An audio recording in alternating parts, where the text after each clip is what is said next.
లక్నోపై రాజస్థాన్ ఓడిపోయినప్పటికీ చిచ్చర పిడుగు వైభవ్ సూర్యవంశీ పేరు సోషల్ మీడియాలో మారుమ్రోగుతుంది. 14 ఏళ్ల వయసులోని ఐపీఎల్లోకి అరంగేట్రం చేసి సరికొత్త చరిత్ర సృష్టించాడు ఈ బీహార్ కుర్రాడు. ముఖ్యంగా క్రీజులో తొలి బంతిని సిక్సర్గా తరలించి ప్రతి ఒక్కరిని ఆశ్చర్యపరిచాడు. అవతలి ఎండ్లో బౌలింగ్ చేస్తుంది స్టార్ బౌలర్ అని లెక్క చేయకుండా బ్యాటింగ్ చేశాడు. ఫియర్లెస్ గేమ్తో లక్నో బౌలర్లపై విరుచుకుపడిన సూర్య తన రాకను ఘనంగా చాటుకున్నాడు. అతడి బ్యాటింగ్ చూసిన మాజీ క్రికెటర్లు, క్రికెట్ అభిమానులు ప్రశంసల జల్లు కురిపిస్తున్నారు.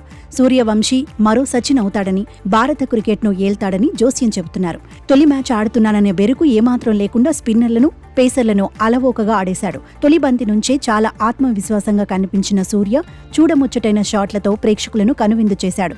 14 ఏళ్ల వయసే అయినా తన ఆటలో ఎంతో మెచ్యూరిటీ చూపించాడు. మంచి రిథంతో బ్యాటింగ్ చేసిన సూర్యవంశీ అరంగేట్ర మ్యాచ్లోనే హాఫ్ సెంచరీ చేసేలా కనిపించాడు. కానీ దురదృష్టవశాత్తు బ్యాలెన్స్ కోల్పోయిన అతను స్టంప్ అవుట్గా వెనుతిరిగాడు.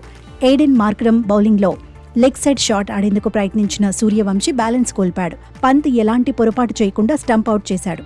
ఆడిన 20 బంతుల్లో 2 4లు 3 6లతో 34 పరుగులు చేశాడు సూర్యవంశీ. హాఫ్ సెంచరీ సాధించలేదన్న బాధో లేక అతని పసితనమో తెలియదు కానీ క్రీజ్ నుంచి బయటకు వెళ్లే సమయంలో దుఃఖాన్ని ఆపుకోలేకపోయాడు. ఏడుస్తూనే పెవిలియన్ బాట పట్టాడు. ఈ సన్నివేశం ప్రేక్షకుల హృదయాలను దోచేసింది. ఈ దృశ్యాలను చూసిన నెటిజన్లు ముందు ముందు నీకోసం చాలా మంది ఏడుస్తారా చిన్నోడా అని కామెంట్ చేస్తున్నారు. 14 ఏళ్ల వయసులో వరల్డ్ బెస్ట్ లీగ్ ఆడటం అంటే మాటలా అని అవాక్కవుతున్నారు. సూర్యకు మంచి భవిష్యత్తుందని, మరో సచిన్ టెండూల్కర్, విరాట్ కోహ్లీలా ఎదుగుతాడని జోస్యం చెబుతున్నారు.